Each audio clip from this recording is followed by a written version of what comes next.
पावसाळ्यातील पहिला पाऊस पडला की माझ्या आजीच्या चेहऱ्यावर एक वेगळंच हसू यायचं.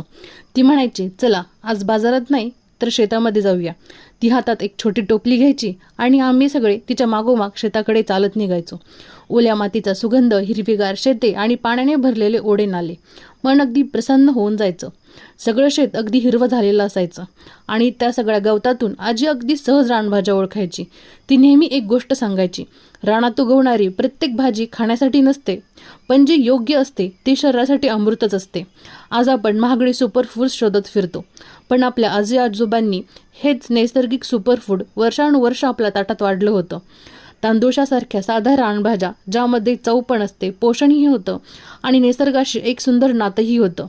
आज मी पुन्हा तीच तांदूळाची भाजी बनवली आहे, पण तिची खरी चव फक्त मसाल्यांमध्ये नसते, ती आपल्या आजीच्या त्या छोट्याशा पारंपरिक पद्धतीमध्ये दडलेली असते, जी आज अनेक जण आपण विसरत चाललो आहे.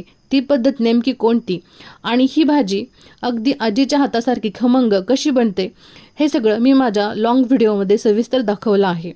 जर तुमच्या घरीही पावसाळ्यात रानभाज्या बनत असतील तर त्यांची नावे खाली कमेंटमध्ये नक्की लिहा आणि आपल्या पारंपरिक चव पुन्हा अनुभवायची असेल तर पूर्ण व्हिडिओ नक्की पहा.